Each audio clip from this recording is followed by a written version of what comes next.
So we're specifically interested in Zoom for creating screencasts, but Zoom is also a wonderful video conferencing tool that you might want to consider, especially if you want to, maybe have a guest lecturer in your classroom or connect from a professional or somebody from a distance that can tell your students some information.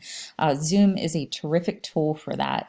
Once you create your free Zoom account at zoom.us, you have 40 minutes to hold a meeting in Zoom. You can hold as many meetings as you want.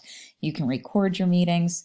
Also note up in the upper right-hand corner, when you're in your account, you can click on the support button, and Zoom has a wonderful array of support. So you can find videos and audio and text support of all kinds for anything that you really want to do in Zoom. I want to show you one feature that Zoom has that you might be interested in for the screencasting piece before we move on to how to create a screencast, and it is sharing a camera within Zoom. Okay, so I'm going to look it up on the Help Center page here so that I can show you what it looks like. Now, sometimes when people create a screencast, they want to use more than one camera and switch back and forth between them. I've seen instructors use this when one camera is facing them and maybe another camera is facing a board or something like that they're pointing to, or maybe another camera is the document camera. Okay, so kind of think outside of the box of why you might use more than one camera. If you decide to do so, all you would do is hook up the secondary camera to your device and click the share screen button that will appear at the bottom of your Zoom screen, and then click on advanced, and under advanced is where you will find that second camera. Once you open the second camera and share it, you will get a button in the upper left corner that says switch camera, and you can just click on it to switch cameras back and forth as you see here. Okay, so I just wanted to show you that option just in case it's a feature that you might like to use whenever you do a screencast. So to create a screencast in Zoom, pretty straightforward. Here is the host a meeting button, and you can either host with a video on or video off. So totally up to you. Do you want to be seen on camera when you record? You're going to put video on. If you don't want to be seen, you can put video off. So totally your call. I'm going to do this one with video off.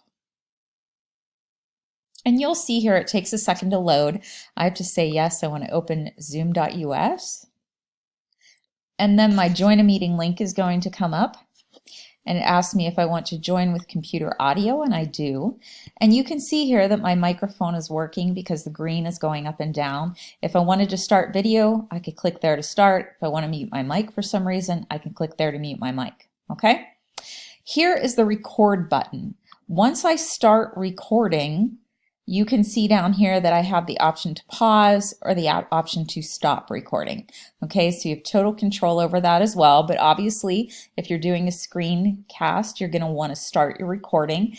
You might want to start it after you have everything pulled up, however. Okay, so I'm going to stop it here just so I can show you what it will look like after we have everything pulled up. Here is the share feature, and share is something that you definitely want to use when you're doing a screencast. When you go to the share option, notice that I can share my desktop, I can share my Chrome window. You can pretty much share anything that you would have open on your computer at this point, okay? The other thing you can share is a whiteboard. So let me show you what the whiteboard feature looks like. Note up here that I can put text on a whiteboard. I can, of course, change the color of the text and all of those kinds of things. I can draw on the whiteboard, and you can actually draw shapes if you want to, or you can just, take and use a pencil and draw lines. Okay, so obviously going to be much easier with a touch device to do that. But that is the whiteboard feature, okay? So you have access to a whiteboard within Zoom, you can use it for whatever you want. You can also connect to Zoom with multiple devices. So if I am launching on my computer so that I can record, I could also connect with my phone or with a tablet, draw on the screen there, sharing my screen from another device, and still have that as part of my recording. Okay, so you can really think outside the box for this. Now, besides the share feature, let me share something different. I'm going to share my Chrome page. There we go. Note up here at the top of the page after you're in share mode that you also have the option to annotate. So annotate gives me the same tools that I saw within the whiteboard. However, now I am able to annotate over top of things. So if I want to draw, once again, maybe I want to circle something on the page. Of course, I can change colors and all those things. Once again, you have the option to spotlight things as well. So, you know, whatever tools you want to utilize that were available for you within the whiteboard portion are also there for the annotate portion. Okay, so that's why this is a really, really flexible tool for creating screencasts, because you have the option to annotate over things, which can be difficult without a special tool, but then you also have the whiteboard built in, and of course you have the option to use a secondary camera. Okay, so that's pretty much it. When I want to stop sharing at any point during my screencast, I can click stop share up here. Of course, if I had recorded this because I was actually shooting a screencast, when I finished, I can hit the stop record button down here. Now, let me note about the recording. The recording is going to record local for you, okay? Because that's how a free account records. So it will record to your local device, and you would just have to wait a short time for it to be ready.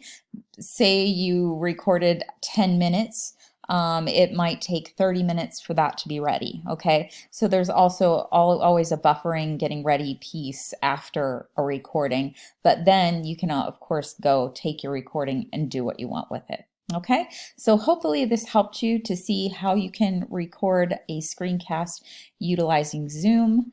And again, if you have any questions about any of the other Zoom features or tools, please go into their support page. They've got some wonderful information. Thanks.